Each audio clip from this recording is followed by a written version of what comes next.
네, 계속해서 중동 사태 34일째 상황 전문가들과 함께 짚어보겠습니다. 네, 백승은 한국외대 중동연구소 전임연구원, 문성묵 국가전략연구원 통일전략센터장 나와 계십니다. 두 분 어서 오십시오. 네, 안녕하십니까. 자, 트럼프 미국 대통령의 대국민 연설에서 고강도 공격을 예고한 이후에 실제로 테헤란 인근의 대형 교량의 공습을 받았습니다. 트럼프 대통령이 직접 이 영상을 공개했죠. 네, 지금 B1 대교라고 해서 테헤란과 카라지 지역을 잇는 그 대형 교각인데요. 네. 근데 양측의 의견은 좀 갈리고 있습니다. 이란은 이게 개통을 하지 않은 곳을 공격했다라고 해서 트럼프 대통령에 대해서 아니 개통도 안 한 이 민간 시설을 공격했으니까 미국이 잘못하는 거다 이렇게 얘기를 하고 있는데 트럼프 대통령은 미국 측은 아니다. 그 물류가 많이 가고 있었고 우리가 공격한 이유는 그 군수나 특히 드론 관련해서 하는 여러 가지 물품들이 글로 왔다 갔다 하고 있었다. 그리고 물량이 꽤 됐다라고 해서 얘기를 하고 있어서 둘이 첨예하게 지금 대립하고 있어서 조금 더 지켜봐야 되는 상황이긴 한데 문제는 좀 상징적인 시설을 때린 거는 맞습니다. 왜냐하면 B1 교각이라고 하는 것이 대형 그 교각이었고 그다음에 뭐 랜드마크 같은 곳이었거든요. 그래서 이란에서는 자기네들의 공학 기술이 집대성된 그런 아주 큰 교각이라고 이야기를 하고 있었던 곳이 맞았으니. 네, 교각 높이만 해도 136m, 상당히 높은 별이네요. 그러니까 저것도 사실 CCTV도 아니었고 누군가 저걸 의도적으로 이제 찍은 영상 같던데 말이죠. 그렇죠? 그러니까 지금 그런 거죠. 트럼프 대통령이 이제 대국민 연설을 통해서 전제를 했죠. 앞으로 2, 3주 더욱 강력한 그런 공격이 있을 것이다라고 예고를 했는데 그게 이제 뭐냐면 협상, 합의에 응하지 않을 경우라고 하는 단서를 달았어요. 그러니까 이란이 미국이 이미 이제 이란 측에 전쟁을 끝내기 위한 여러 가지 제안들을 해 놓은 게 있지 않습니까? 그리고 이란 측에서도 거기에 마찬가지 자기들이 요구한 요구 사항들이 서로 오고 가고 했단 말이죠. 그러니까 트럼프 대통령이 대국민 연설 전에 그런 얘기를 했어요. 지금 협상이 잘 이루어지고 있다. 네. 그리고 조만간 될 것이다. 이제 이런 얘기들을 했었거든요. 물론 안 될 수도 있다. 이제 그런 얘기를 했는데 일단은 지금 트럼프 대통령이 지난번에 호르무즈 해협 개방과 관련해서 이란이 계속 호르무즈 해협을 봉쇄하고 통제를 한다면 48시간이 지나면 발전 시설을 타격할 것이다. 이렇게 최후 통첩을 한번 했었고 그리고 한 5일 정도 말미를 줬단 말이에요. 그리고 지금 협상이 되고 있으니 한 열흘 정도 더 주겠다. 그래서 협상이 되는 걸 봐가면서 발전소를 때릴지 안 때릴지를 결정하겠다. 그렇게 한 게 4월 6일입니다. 이제 시한이. 그렇죠. 시한이 4월 6일이니까 이제 며칠 안 남았잖아요. 그런데 이제 그 전에 대국민 연설을 했단 말이에요. 그래서 그 대국민 연설은 말씀드렸듯이 협상에 호응해라. 합의를 해라. 우리의 요구안을 받아들여라. 핵심은 그겁니다. 핵 포기해라. 그다음에 미사일, 핵을 날려보낼 수 있는 미사일 역량 축소해라. 그리고 대리 세력들 지원하지 마라. 그리고 마지막으로 호르무즈 해협 봉쇄 풀어라. 자유 통화해라. 이게 사실은 미국이 요구한 15개 항의 요지 핵심이라고 볼 수 있거든요. 그러면 모든 제재를 풀고 그다음에 이란이 정말 잘 살 수 있도록 미래를 보장하는 그런 미래가 될 수 있도록 적극적으로 지원을 하겠다. 이게 이제 패키지 딜의 핵심인데 지금 나온 건 어제 대국민 전설 이후에 이란 혁명 지도부의 얘기는 전혀 협상과는 무관한 그런 강경한 반응을 보이고 있거든요. 아마 그러다 보니까 트럼프 대통령이 그래 내가 말한 건 이건 그냥 빈말이 아니야. 나는 때릴 수 있어. 그동안 미국과 이스라엘이 주로 때린 것은 군사시설이었거든요. 미사일 기지, 핵기지, 생산시설, 발사대 주로 군 시설로 그다음에 이제 지휘부를 하든지 혁명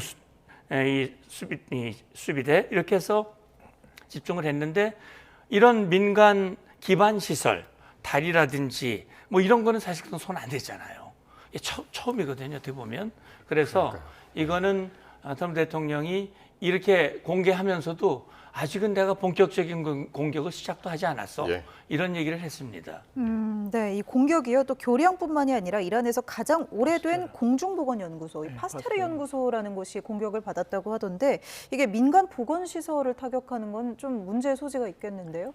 네, 맞습니다. 그래서 뭐 그 국제 세계 보건기구 그 수장도 그 공격을 하고 이제 기능을 못 하게 됐다라고 얘기를 하고 있어요. 모르겠습니다. 어느 정도 기능을 못 하는 것을 보고 기능을 못 한다고 얘기하는지 모르겠는데 이제 그런 얘기를 해서 어떻게 보면 지금 제가 제일 우려하는 상황이 지금 벌어지고 있는 것 같습니다. 그러니까 트럼프 대통령이 이미 대국민 담화 발표할 때 만 곳의 타겟을 다 때렸기 때문에 그러니까 완전히 다 형화했다. 우리가 목표로 했던 시설은 다 공격을 했다라고 얘기를 하지 않았습니까? 그래서 우리는 이거 완벽한 승리다라고 얘기를 했으니까 이제 더 이상 때릴 곳이 별로 없는 겁니다. 그러면 예. 이제 그래서 압박을 하기 위해서 이런 어떻게 보면 생활 인프라 시설들, 그러니까 교각이라든지 보건 시설이라든지 담수화 시설이라든지 이렇게 공격이 확장이 되는데. 이렇게 싸움이 되게 되면 이게 통제가 되지 않는 수준까지 갈 수 있는 거거든요. 제가 여러 번 말씀 여기 와서 드렸던 거는 그래도 임계점은 가고 있는데 그 레드라인에 대한 시설들을 공격하고 있는데 통제된 벼랑 끝 전략을 쓰고 있다라고 했는데 지금은 이렇게 교량, 그다음에 그 보건기구, 그다음에 이제 뭐 아직은 모르겠지만 이제 전력 시설들, 그러니까 발전소 같은 것까지 다 때리기 예. 시작하면 제가 우려하는 거는 이제 감정 싸움이 되는 거고 이제 이 여기서 나오는 피해자들이나 이런 것들 이제 걷잡을 수가 없게 돼서 이제 예. 그래서 양쪽 다 멈추지 못하는 수준까지 돼서 이제 그러면 이란도 똑같이 지금 뭐 교각을 때리지 않았습니까? 네, 그 주변. 근데 거기 이제 똑같이 이제 우리도 보건 시설 때리겠다, 담수화 시설 때리겠다, 발전소 시설 때리겠다 이런 식으로 가서 중동 주변국의 미군 부대를 수용하는 그 걸프 국가들에 대해서 공격을 하게 되면. 저 전쟁이 예. 조금 다른 국면으로 넘어가지 않을까라고 하는 그런 그러니까요. 걱정이 좀 되기 그러니까 시작했습니다. 트럼프 대통령이 이래도 합의 안 해 하고서 이제 다리를 이제 공격을 한 건데, 그러니까 무너뜨린 건데 이란에서는 그거 우리 쓰지도 않는 거야. 그렇고 이제 말은 그렇게 했단 말이죠. 근데 사상자는 한 100명 정도 났다고 이제 그러고. 어쨌든 지금 말씀하신 대로 다리 다음은 발전소라고 그랬단 말이에요. 네. 발전소까지 공격을 할까요? 어떻게 보십니까? 예, 뭐 이란의 선택에 달려 있다고 생각합니다.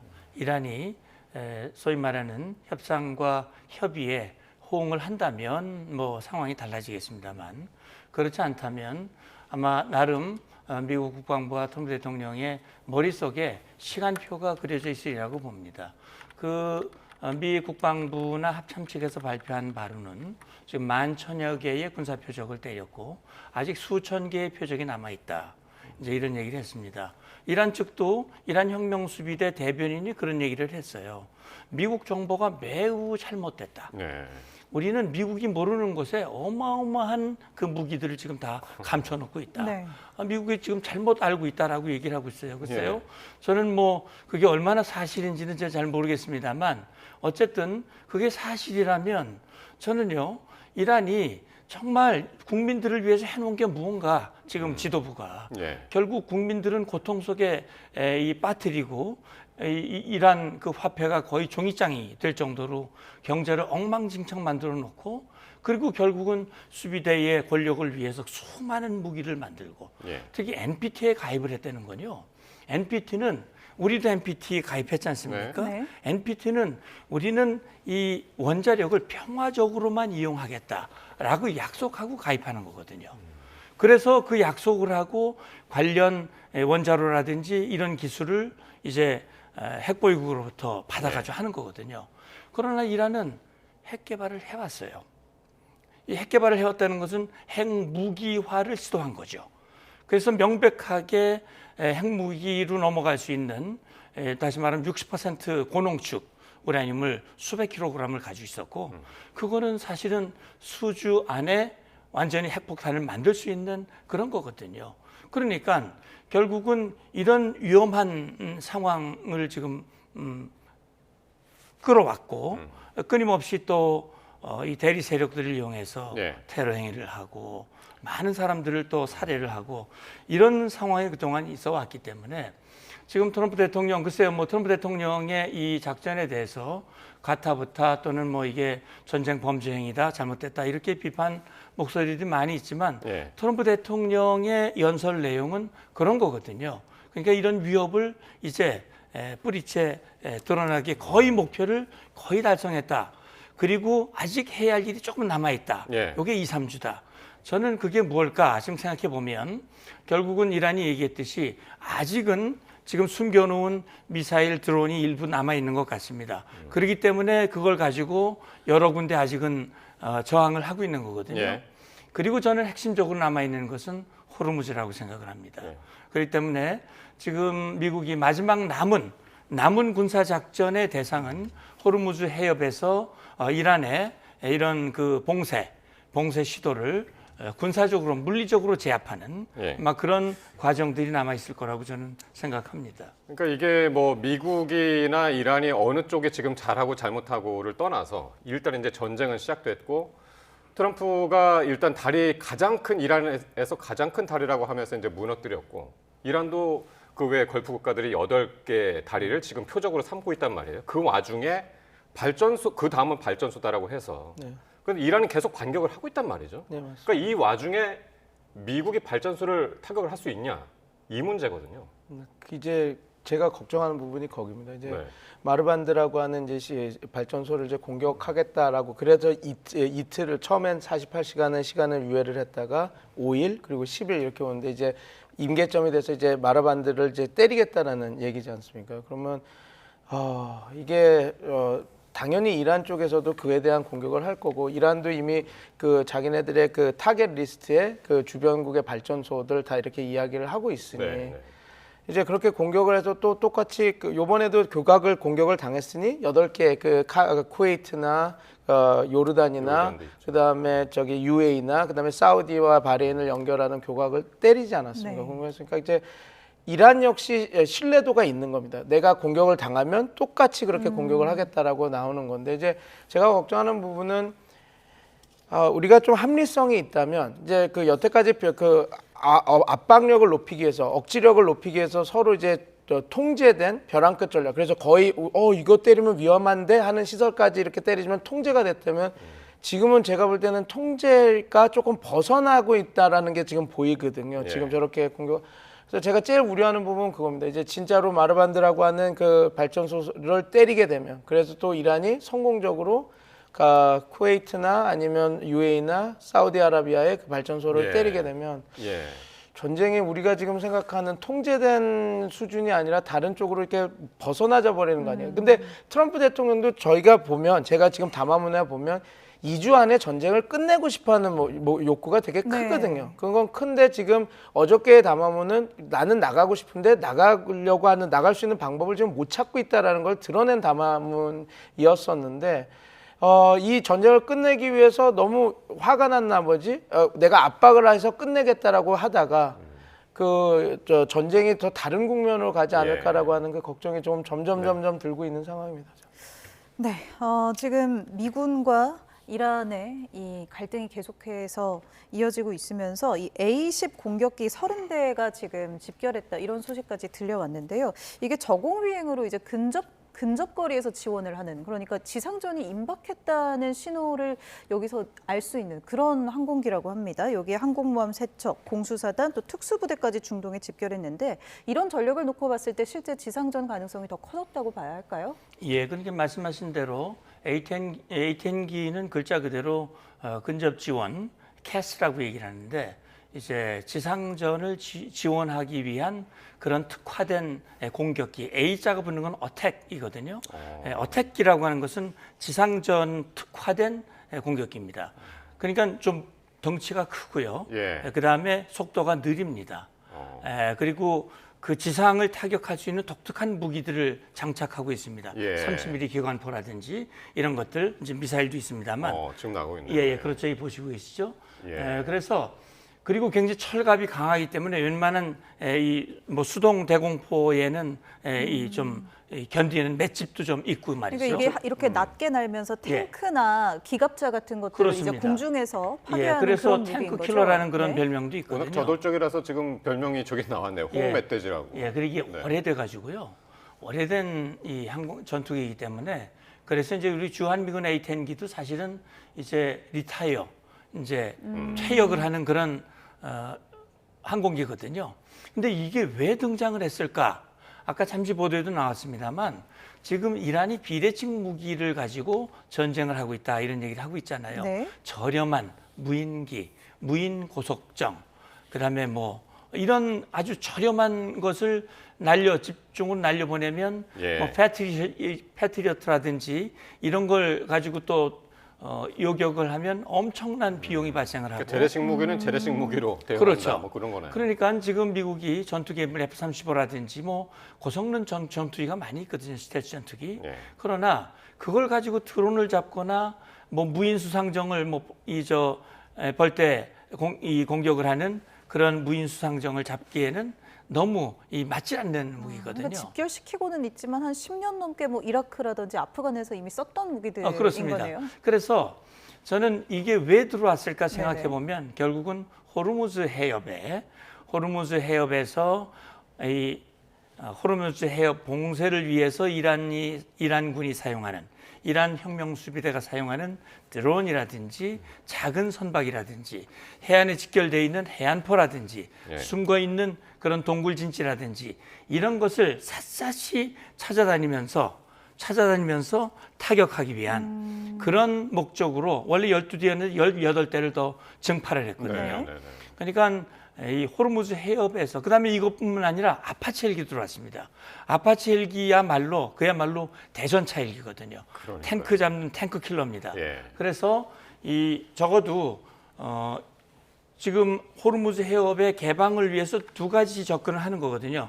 강력한 군사력을 투입을 해서 호르무즈 해협에서의 혁명 수비대의 역량을 이제 점점 더 약화시키는 노력과 함께 예. 그다음에 이제 협상의 문을 열어놓고 이란 측이 이제 호르무즈 어려워 그러니 협상을 하는 게 오히려 더 피해를 막고 이란 국민을 위한 이란의 미래를 위한 것이야.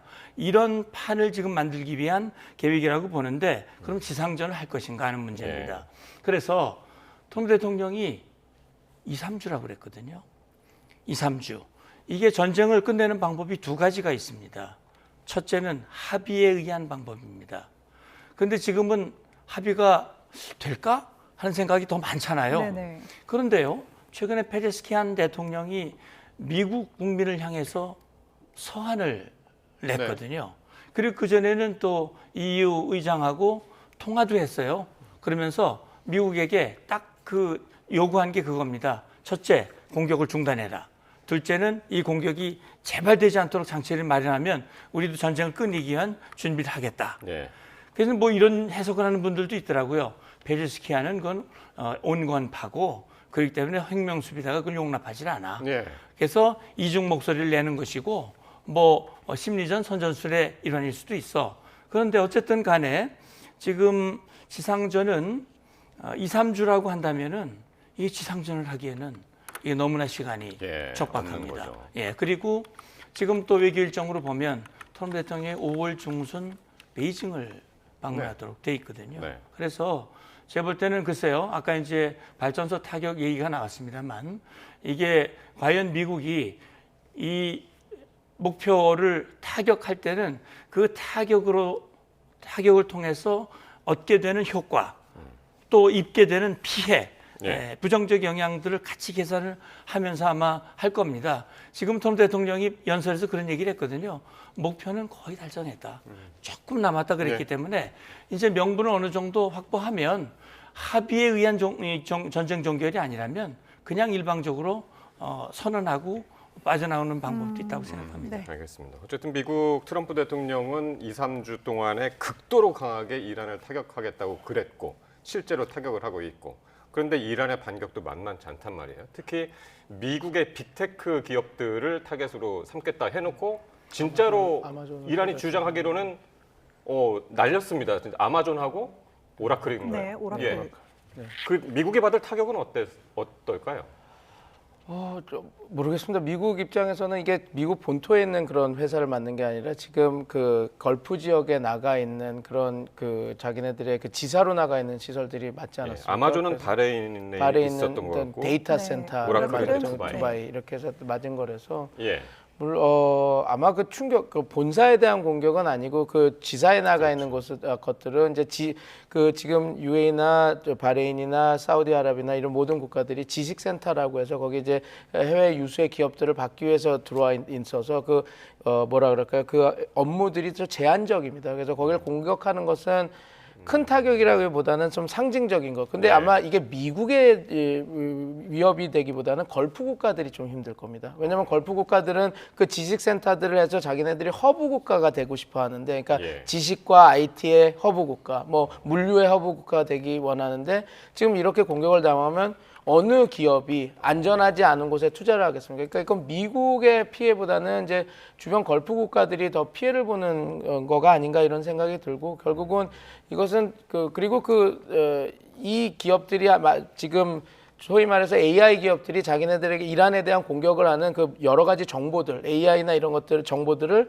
얘네들이 제공했기 때문에 공격을 한다는데, 예. 그런 핵심적인 그 부처들은 다 미국 본토에 가 있거든요. 네. 그래서 이게 뭐 여기를 공격하는 것은 내가 그 공격을 당했으니 그것을 하는 본사들, 그런 기업들을 내가 때리겠다라는 그 의미 외에, 상징적인 의미 외에 그렇게 큰 게 있나. 단 피해를 보는 거는 미국보다는 그 기업들을 유치해서 자기네들이 산업 다각화를 하기 원하는 걸프 국가들이 더 피해를 보는 그런 상황이다, 이렇게 보시면 될 것 같습니다. 네.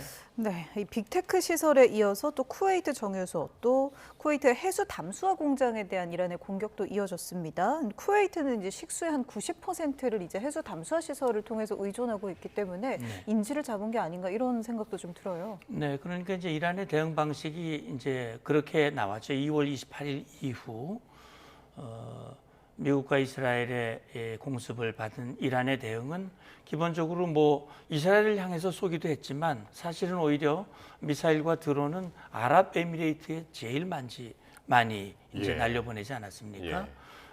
그리고 사실 미군 기지를 타격했을 뿐만이 아니라 미군 기지가 아닌 뭐 공항이라든지 민간 시설들도 상당히 많이 타격을 했거든요. 이란이. 이거는 결국은 주변 걸프 국가들, 다시 말하면 미국에 협조한 미국의 동맹 걸프 국가들을 때림으로 해서 그들의 피해를 높이고 그 국가들로 하여금 그 비난의 화살이 미국으로 가게끔, 미국의 무능함, 미국의 잘못함, 뭐 이렇게 해서 트럼프를 공경에 처하게 만들려고 하는, 예. 그렇게 해서 이제 공격을 멈추고자 하는 그런 의도로 시작을 했지만, 지금은 오히려 사우디라든지 이런 나라는 전쟁 끝내지 말라, 이렇게 얘기를 하고 있는 거 아니겠습니까? 이참에 아예 그냥 이란의 역량을 완전히 제로로 만들어 해야 된다, 이런 요구를 할 정도로 오히려 이란의 계산과는 좀 다른 방향으로 흘러가고 있다고 생각하는데, 예. 지금 말씀하신 대로 쿠웨이트의 정유소, 해수 담수화, 이거는 지금 이란이 뭐 발전소 타격받으면은 뭐 상하게 얘기를 하겠다고 그러는데, 담수화 시설은 생명을 뺏는 겁니다. 쿠웨이트 국민들의 생명을 뺏어가는 거거든요. 그렇게 하면서 이란 거기 때리지 말라고 말할 명분이 없는 겁니다. 지금 이란이 얘기하는 거는요. 네. 오히려 이런 행동은 국제사회를 모두 공동의 적으로 몰아넣고 이란의 입장을 스스로 어렵게 만드는, 그러니까 지금 이란이 하는 게 딱 그 주변 걸프국들을 공격하고, 예. 그다음에 호르무즈 해협을 목줄을 잡아가지고 전 세계 경제를 볼모로 지금 트럼프를 힘들게 만들고, 이 전쟁이 모든 비난의 화살이 트럼프에게 가게 만드는, 그래서 참 이상한 일이, 이 보면은 결국은 트럼프를 욕하는 사람 많은데 이란을 욕하는 사람은 상대적으로 적다라고 하는 것이, 네. 그런 또 좀 아이러니한 그런 현상이 나타나고 있습니다. 그렇군요. 네. 어쨌든 트럼프 대통령은 이란의 군사적인 능력을 현저하게 저하시켰다라고 이제 계속 주장을 하고 있는데, 이란의 공격은 끊임없이 이제 나오고 있고, 특히 미국의 전략적인 무기들이 상당히 이제 미국이 자랑하는 무기들, 특히 이번에는 F-35가 또 격추했다고 또 이란이 또 주장하고 있습니다. 이게 두 번째 아닌가요? 예, 두 번째인데 일단은 조금 더 지켜봐야 될 것 같습니다. 왜냐하면 미국 측에서는 6대가 나갔는데 6대 다 돌아왔다라고 얘기를 하고 있고, 이란 네. 쪽은 자기가 격추해서 뭐라 그럴까요, 잔해물들을 이제 보여줬거든요. 근데 이제 양측의 주장이 첨예하게 대립하고 있어서 조금 더 네. 지켜봐야 될 것 같긴 한데, 만약에 이 격추가 사실이라면 지금 말씀하신 부분이 미국에게는 좀 뼈아프겠죠. 왜냐하면 트럼프 담화문에서 트럼프 대통령이 이 출구 전략을 쓰기 위해서 필요 조건인 내가 전쟁 시작할 때 이야기했던 이란의 모든 군사 능력은 다 와해됐다, 붕괴됐다라는데 지금 성공적으로 그것도 아마 그러니까 스텔스기 F-35가 이렇게 전쟁 도중에 전투 중에 네. 격추된 사례는 아마 이번 전쟁이 처음일 겁니다. 그래서 이렇게 된다면 지금 어떻게 보면 미국이 주장했던 우리가 방공망이나 이런 것들을 다 형해화시켰다는데 그렇지 않은 거 아닌가 그런 우려를 낳을 수 있고요. 그다음에 하나는 또 지금 전쟁이 이렇게 되고 있다는 얘기도 있습니다. 그러니까 이제 모든 시설이 다 부서졌기 때문에 저공 비행으로 이제 작전을 하는 그런 작전을 하고 있는데 예. 그러다 보니까 그 미국이 이제 다 모든 방공망을 부서뜨리고 나서 저공 공격을 하는 그 작전이 조금 문제가 있지 않느냐, 좀 약간 좀 취약한 부분이 있지 네네. 않느냐라고 네. 해서 아마 다시 전쟁 교본을 좀 바꿔야 되는 그런 이야기들이 두 개 나오고 있습니다. 근데 어찌 됐건 어떤 것이 되더라도 미국 입장에서는 별로 좋지는 않죠. 왜냐하면 F-35는 지지 않는다. 우리가 그 전투에서 절대 질 수 없다. 왜냐하면 좋은 레이더를 갖고 있어서 멀리서 미리 공격을 할 수 있는 전투기거든요. 근데 그런 신화가, 그러니까 우리 그 F-35는 절대 지지 않는다라는 그 신화가 깨지고 있는 것이라서 미국 입장에서는 그렇게 크게 좋은 거는 아닌 상황이다. 그렇게 보시면 될 것 같습니다. 네. 네, 과연 이란이 거짓말을 하고 있는 것인지 아니면 미국이 거짓말을 하고 있는 것인지는 좀 지켜보고요. 이 사우디 내 미군 기지 사드 레이더도 이란 공격으로 파손됐다는 보도가 나왔습니다. 이란이 이렇게 레이더를 계속 노리고 있는데 이게 사람으로 치면 그러니까 미리 좀 감시하는 눈이랄까요? 이런 거잖아요. 이렇게 네, 그렇습니다. 레이더를 노린다는 거는 그럼 나중에 이렇게 해놓고 뭐 탄도미사일 공격을 할 때 방어막을 좀 무력화하겠다, 좀 멀리 내다보는 건가요? 그럼요. 이게 이제 사드 레이더 공격한 건 꽤 오래된 얘기입니다. 이제 네. 전쟁 초기에 있었던 이야기고, 그래서 지금 이란의 어떤 그 레이더라든지 탐지 능력, 정찰 능력을 고려했을 때는 이거를 파악하기는 현실적으로 어려울 것이다라는 게 저기네요. 전문가들의 지금 사우디에 있는 네. 맞습니다. 사드 기지. 예. 네. 그래서 이제 일각에서는 그런 얘기를 하고 있죠. 이게 혹시 지금 뭐 정찰 능력, 위성 정찰 능력은 러시아가 뛰어나기 때문에 아마도 러시아가 표적 정보를 주고 예. 그걸 이란이 때린 것이 아니냐라는 그런 의구심을 가지고 있거든요. 물론 그래서 이제 관련 내용을 트럼프에게 기자가 물어본 것도 있었고, 트럼프 대통령은 그런 보고를 받은 바가 없다. 뭐 이렇게 대답을 한 적도 있었는데, 네. 어쨌든 이 사드라고 하는 것은 고고도 미사일 방어 체계잖아요. 또 주한미군 사드 일부가 지금 중동 지역으로 이전 파병됐다는 그런 보도도 여러 번 있었고요. 그렇죠. 예. 그러니까 고고도 150km 상공에서 요격하는 그런 체계고 상당히 정확도가 높은 그런 체계인데, 레이더가 타격받으면 사실 기능이 상실되는 거거든요. 그러니까 이게 레이더라고 하는 것이 계속 레이더파를 발사하기 때문에 어떻게 보면 중요한 표적이 될 수도 있어요.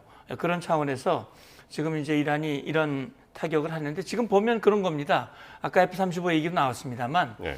F-35가 저는 뭐 이란이 그거를 잔해물을 사진을 공개했더라고요. 그 잔해물은 F-35 아니거든요. 제가 볼 때는. 그렇기 네. 때문에 현재로서는 뭐 이란이 거짓말했을 가능성이 거의 뭐 아주 높다고 저는 보는데, 그건 왜냐하면 지금 미국의 트럼프 대통령 말을 부인하는 거거든요.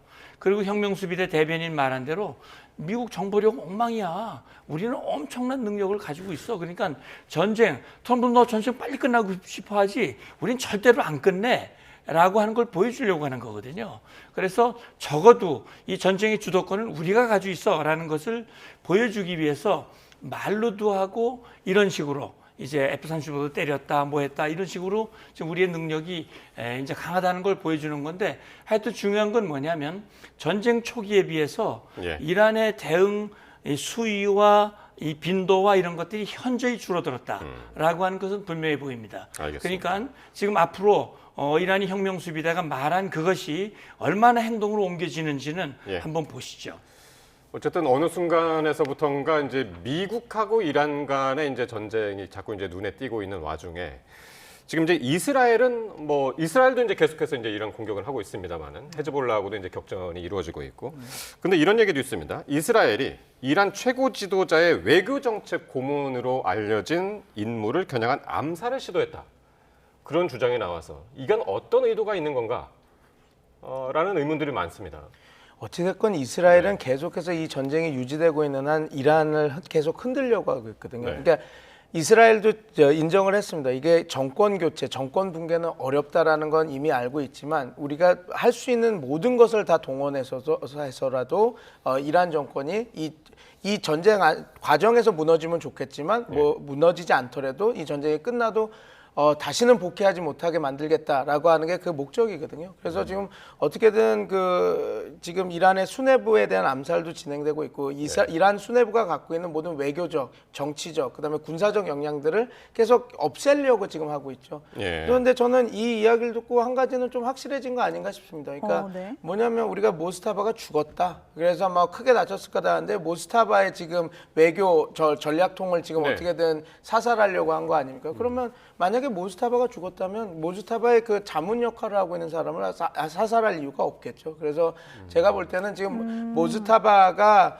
우리가 지금 계속해서 아니 모스타바가 나오는 거야? 아니면 모스타바가 지금 이 협상에서 어떤 역할을 하는 거야? 나중에 뒤집히는 거 아니야? 그런 얘기가 됐는데 만약에 이 보도가 사실이라면 네. 그러니까 모스타바의 외교 정책을 하는 핵심 고문을 사살하려고 이 사람은 지금 어떻게 보면 협상에 들어가는 주체도 아니거든요. 그럼 어떻게 보면 모스타바를 통해서 이제 그런 지시들이 내려가게 하는 인물일 텐데 이 사람을 예. 죽이려고 했다라는 것은 모스타바는 건강히 잘 살아있다라고 보는 게 맞지 않을까 싶습니다. 오히려 그렇게 해석이 가능하다. 예.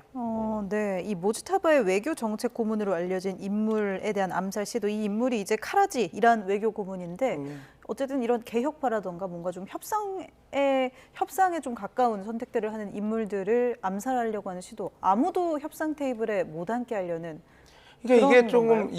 이게 약간 미국과 이스라엘이 갈리는 부분입니다. 미국은 어떻게든 협상을 하고 싶어 하는데 이스라엘은 지금 계속 어깃장을 내고 있거든요. 왜냐하면 이스라엘은 어떻게든 이 전쟁이 좀 늘어져서 그 늘어지는 동안에 이스라엘은 이란을 절대 신뢰하지 않습니다. 그래서 트럼프 대통령이 이번 전쟁이 2월 28일 개전되기 전까지 1차, 2차, 3차 제네바 협상을 했을 때도 이스라엘은 계속 미국에게 속고 있는 거다. 믿지 말아라. 이건 시간 벌기용이다라고 계속 얘기를 했거든요. 그래서 지금 이렇게 그 개혁파든 진보파든 강경파든 이렇게 계속 이스라엘은 가리지 않고 이렇게 사살하는 이유는 개혁파든 진보파든 변화하는 건 없다라고 지금 이스라엘은 생각하기 때문에 그렇습니다. 예. 이렇게 이제 미국의 군사 작전 이제 계속해서 이제 진행이 되고 있는데 지금 뭐 전쟁 얘기는 아니지만 미국의 국방부 장관이 요구를 해서 미국 육군 참모총장이 물러나게 됐다는 지금 보도가 나왔습니다. 네. 전쟁 국면에서 군의 최고 지휘부를 교체한다. 상당히 좀 이례적인 상황 아닙니까? 예, 그렇죠. 전쟁 중에 장수를 바꾸는 것은 매우 이례적인 것이죠. 네. 그래서 저도 그 보도를 보고 좀 의아하고 또 놀라기도 했습니다. 왜 무슨 속내가 있는 것일까? 그래서 뭐 제가 방송 들어오기 전에도 우리 교수님하고 이와 관련된 그런 토의도 좀 하고 왜 그랬을까? 예. 네. 이런 얘기들을 좀 했는데 그래서 혹시나 트럼프 대통령이 지금 하고 있는 이런 여러 가지에 대해서 혹시 이 육군 참모 총장이 조금 뭐 다른 얘기를 한 것인가? 이란과의 전쟁과 관해서 관련해서 이를테면서 뭐 예. 지상작전 관련해서 뭐 다른 의견을 얘기한 건가? 뭐 이런 추측이 좀 나왔었는데 예. 그 보니까 이분은 바이든 정부 때 임명이 된 분이에요. 네. 그래서 지금 이제 몇 년 동안 육군 참모총장을 했고 임기가 조금 남아 있는 걸로 알고 있습니다. 그럼에도 불구하고 이렇게 교체를 한 것이 혹시 그 최근에 보면 친 트럼프 가수 집 앞에서 아파치 헬기가 이렇게 이제 제자리 비행 네. 한 일이 있었고 이걸 가지고 이제 육군 자체에서는 이 징계를 이제 검토를 하고 회의를 하고 그랬던 일이 있었는데 그걸 헤그세스 장관이 그거 아니다, 괜찮다. 이제 무마했던 그런 일들이 보도가 된 걸 저도 그러니까 혹시나 봤거든요. 그 아파치 헬기의 조종사가 친트럼프 성향의 가수 집 위에서 어떤 퍼포먼스를 해준 것이 아니냐. 예. 뭐 그런 의심을 그런 하는 거겠죠. 그 의구심. 육참 총장은. 네, 그렇습니다. 예. 그래 이제 그러다 보니까는 이게 아마 그 과정에서 조금 서로 갈등이 빚어졌고, 아무래도 뭐 미국은 저도 묵군 생활을 오래 했습니다만 기본적으로 이제 문민 통제라고 하는 것을 기본으로 하고 있고, 비록 헤그세스 장관이 소령 출신에 불과하지만 그럼에도 불구하고 장관이니까 네. 장관이 지시하는 것이 우선이고 네. 한 거니까 결국 장관의 지시에 혹시 토를 달거나 이의를 제기했다면 그러니까요. 그것이 어떤 이유가 돼서 해임의 원인이 되지 않았을까라는 이것도 추정입니다. 그러니까요. 확인한 게 아직까지 아니니까요. 모릅니다. 예. 어쨌든 그러나 전쟁이 진행되는 중에 이렇게 육군 참모총장을 교체하는 것은 네. 군 전체의 사기에 미치는 영향도 좋지 않다라는 점이 우려가 됩니다. 네, 아무래도 군대라는 조직의 지휘 체계가 따로 있을 텐데 미국에서 이런 일이 있었습니다. 저희 또 이재명 대통령은 지금 한국을 국빈 방한한 프랑스 마크롱 대통령과 정상회담을 가졌는데요. 네. 이 얘기로 잠시 좀 넘어가기 전에 오늘 마크롱 대통령의 발언 먼저 직접 들어보도록 하겠습니다. 함께 보시죠. Crise au Moyen-Orient, les conditions d'un processus de désescalade et les conditions dans un cadre international clairement établi, une déconfliction étant négociée avec l'Iran, d'une réouverture du détroit d'Ormuz. 그러니까 이 이야기가 주목을 받았던 것이 지금 이제 유엔 안보리에서 현지 시간으로 이제 4일이라고 그러니까 이제 아마도 우리 시간으로는 일요일쯤에 네. 이제 그 호르무즈 해협 봉쇄를 풀기 위한 무력 방어를 하느냐 안 하느냐 요것 가지고 이제 그 표결을 할 예정인데 그것과 관련해서 프랑스의 입장을 듣고 싶어서 이제 한번 들어봤거든요. 근데 저 인터뷰만 보면은 이제 협조적으로 이제 국제적인 그런 공감대 안에서 할 것 같은 이제 느낌인데 실제로는 지금 이것과 관련해서 유엔 안보리 이사국 중에 중국하고 러시아하고 프랑스가 반대를 하고 있다는 이야기가 나와서 그 부분을 어떻게 보고 계십니까? 프랑스는 지금 이야기는 지금 상황에서는 외교를 한 번 더 풀어보는 게 우선이다라고 하는 것 같습니다. 그러니까 지금 이 상황에서 우리가 유엔 안보리에서 모든 그 국제 다자틀 안에서 또 우리가 그 군사력을 이용해서 이렇게 이란의 문제 통항을 이렇게 푸는 것보다는 지금 어찌됐건 미국하고 이렇게 지금 전시 상황이지 않습니까? 굳이 지금 상황에서 도발을 할 필요가 뭐 있느냐? 굳이 이란을 지금 자극할 필요가 없다. 그래서 네. 아마 마크롱 프랑스 입장은 절대로 우리는 뭐 무력을 사용한다라고 안 하겠다라고 하는 게 아니라 예. 지금 상황에서는 외교적인 것이 먼저 가고 그 다음에 우리가 무력 사용을 해야 되는 거 아니냐라고 이 얘기를 하고 있는 겁니다. 왜냐하면 지금 40개 국가에서 합참의장이 모이긴 했지만 예. 그래서 뭐 그 지금 전시 상황에서 이란과 같이 그 호르무즈의 황행 관련해서 외교적인 이야기를 한 번도 나눠보지는 않은 상황이지 않습니까? 그래서 프랑스 입장은 일단 외교적인 거 먼저, 그리고 그게 안 된다면 그 다음 단계는 그때 가서 하자, 이런 입장인 걸로 저는 지금 보고 있습니다. 근데 이 와중에 약간 이걸 어떻게 봐야 되나 모르겠는데 타임리하게 프랑스의 그 컨테이너선이 그 호르무즈 해협을 지나갔다는 얘기가 오늘 뉴스로 나왔단 말이에요. 네. 그건 어떻게 보셨어요? 글쎄요, 그래서 그게 어느 절차를 거쳐서 그렇게 했는지는 모르겠는데 최근에 트럼프 대통령이 이란이 내게 큰 선물을 주었다라고 하면서 이제 호르무즈 해협에 열척을 통과시키기로 했고 추가로 또 열척을 통과시키기로 했다. 그런 얘기를 한 적이 있었거든요. 그래서 저는 그것과 연관되어 있는지는 모르겠습니다만 지금 어쨌든 프랑스 국적의 컨테이너 선이 통과됐다 네. 하는 것이 과연 프랑스가 그러면 사전에 이란과 뭔가 협의를 해서 그 승인을 받고 네. 이란의 동의하에 한 것인지 아니면은 이란 측이 뭔가 지금 사실은 뭐 적전 분열이라고 할 수 있겠죠. 지금 나토 국가 중에서 특히 프랑스라든지 독일이라든지 예. 트럼프 대통령에 대해서 반기를 들고 있으니까 그러니까 서유럽 선박에 통과한 게 이번이 처음이잖아요. 처음이죠. 전쟁 이후에. 그동안 뭐 중국, 인도, 파키스탄 네. 이런 배들은 통과했지만 태국도 통과했고 네. 그러나 프랑스가 통과한 건 사실 처음이거든요. 그러니까요.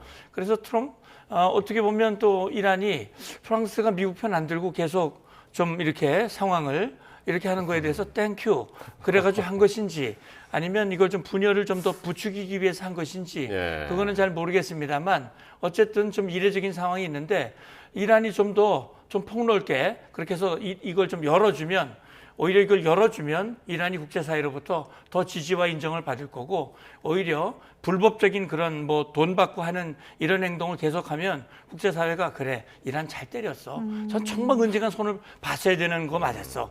이렇게 여론이 갈 가능성이 높습니다. 그런데 또 이제 이 프랑스 선박은 통과를 했기 때문에 또 이렇게 그래 우리도 미국 눈치 보는 이 톨게이트 비용 내자 하는 나라들도 좀 등장하지 않을까. 앞으로 이 파장 어떻게 보세요? 지금 이게 근데 저는 이렇게 생각합니다. 이 호르무즈 통행료 이 자체가 과연 이게 유지될 수 있을까 저는 좀 의문점이라서 왜냐하면 지금 어찌됐건 미국에 대해서 대립각을 세우는 나라들은 지금 이렇게 그 통행에 관련해서 좀 반대 얘기를 하면서 어깃장을 냈는데 이게 진짜로 정례화가 되면 지금 아까 말씀드렸지만 중국이 하루에 호르무즈협에 하루에 430만 배럴을 수입을 하고 있거든요. 거기를 통해서. 그러면 통행료를 매일 60억을 내야 된다는 거 하루입니다. 그게 하루에 60억을 내고 그게 30억 제가 수학이 약해서 근데 이제 그렇게 되면 이 중국 입장에서는 엄청난 비용을 지금 그렇죠. 석유값에 내야 되는 상황이 되는 거거든요. 그리고 중국은 다변화할 수 있는 그 석유를 다변화할 수 있는 역량도 좀 떨어집니다. 왜냐하면 베네수엘라는 이미 미국에 넘어갔고 그리고 미국에 있는 석유를 수입한다고 하는 것은 자기 적국에게 자기 에너지 안보를 맡기는 일이 되는 거기 때문에 지금 어찌됐건 호르무즈 해협에 통항하는 그러니까 걸프 국가들의 석유를 많이 받고 있는 상황에서 통행료를 이렇게까지 계속 낼까? 지금 미국의 지금 미국을 조금 어떻게 보면 압박하기 위해서 미국의 면을 깎기 위해서는 지금 이렇게 할 수 있지만 이게 전쟁이 끝나고 이게 제도화가 돼서 유지될 거라고 생각하지는 않습니다. 그래서 지금은 아마 좀 흔들리는 나라도 있고 지금 이게 이란이 적극적으로 사용하는 방법이거든요. 어떻게든 미국의 동맹국들을 분열시키게 하기 위해서 우리랑 잘해주는 국가들 빨리 내보내줄게 이런 식으로 해서 지금 지렛대로 사용하고 있는데 지금 이 상황이 불러올 파장과 근데 이 파장이 과연 끝까지 오래가지 장기화 될 수 있을 거라는 것은 좀 분리해서 좀 분석해야 될 것 같습니다. 근데 저는 이게 어떤 장기화가 돼서 제도화가 되고 이것 때문에 지금 한미 동맹이나 동맹국들 미국과의 동맹국들이 흔들리고 그런 것까지의 파장은 좀 되기가 쉽지 않다. 왜냐하면 아까 말씀드린 대로 제도화돼서 유지가 되기가 상당히 힘든 구조이기 때문에 그렇다. 저는 그렇게 말씀드리겠습니다. 알겠습니다. 네, 오늘 두 분 전문가 말씀 여기까지 듣겠습니다. 백승훈 한국외대 중동연구소 전임연구원, 문성묵 국가전략연구원 통일전략센터장 함께했습니다. 두 분 고맙습니다. 감사합니다.